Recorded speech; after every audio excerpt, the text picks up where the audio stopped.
Komandan Korps Marinir Mayor Jenderal TNI Endi Supardi menyebut Satria memilih menjadi tentara bayaran Rusia akibat tekanan finansial usai terjerat pinjaman online atau pinjol. Ya, terkait keinginan Satria jadi WNI, Kasal menyebut tak ingin ikut campur.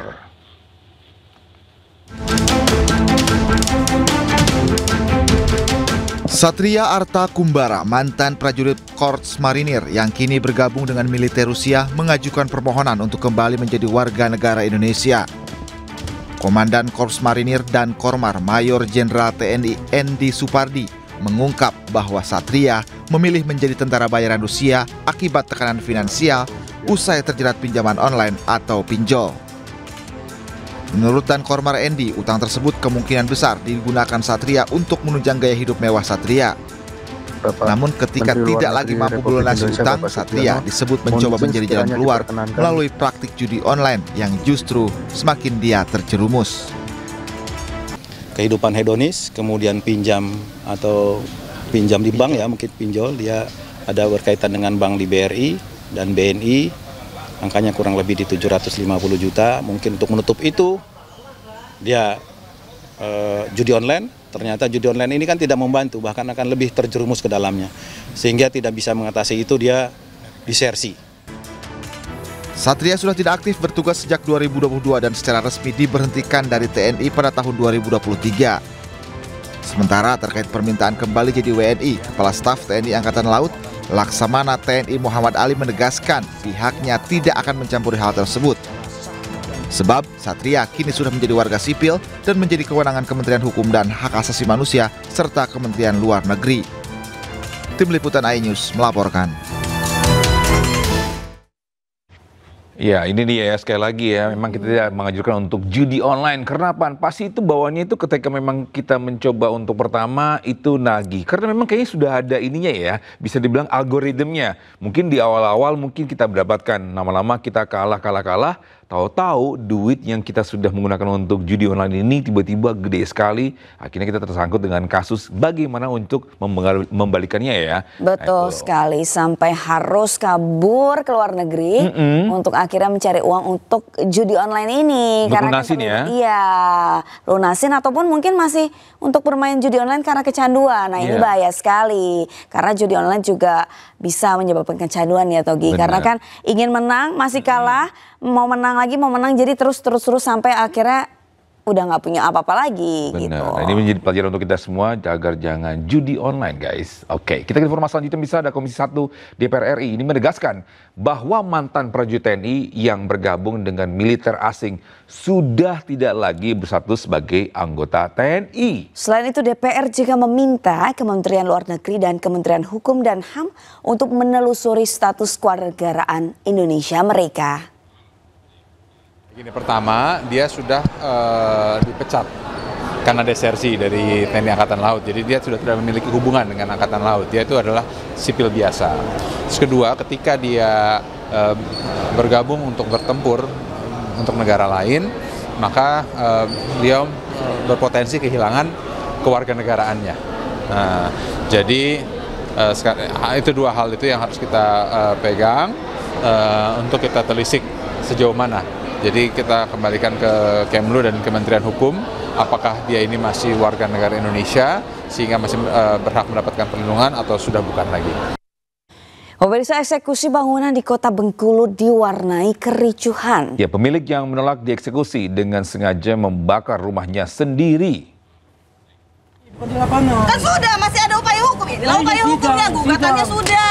Ya sidang artinya nggak boleh dieksekusi. Nanti dieksekusi ketika sidang setelah dilakukan.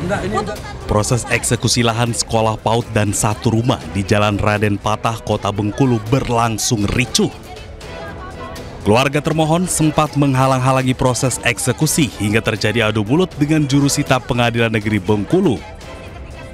Saat adu mulut berlangsung, tiba-tiba bangunan rumah yang menjadi salah satu objek eksekusi sengaja dibakar oleh keluarga termohon eksekusi. Ada bakar, Bang. Ada bakar rumah, Bang. Api yang tiba-tiba membesar membuat panik puluhan polisi serta warga. Api dengan cepat membesar membuat seluruh bangunan yang terbuat dari bahan semi permanen ludes terbakar. Tak lama berselang, pihak kepolisian dari Polresta Bengkulu langsung mengamankan pihak keluarga termohon yang melakukan aksi pembakaran. Rekan-rekan kita tadi melihat sendiri, kita semua lagi fokus menengahi debat antara pengacaranya PAUD dengan teman-teman Panitra. Ya, ternyata bangunan sebelah terbakar. Namun demikian, tidak mungkin kejadian tersebut tiba-tiba.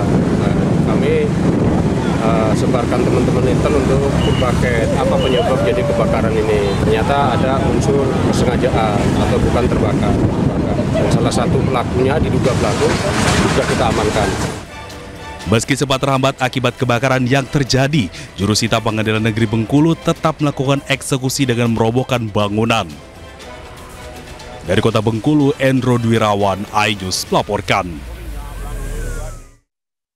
Bisa Satgas Pangan Polri menaikkan status perkara beras oplosan ke tahap penyidikan. Selain itu, polisi juga menetapkan 3 produsen dari 5 merek beras terbukti melanggar hukum.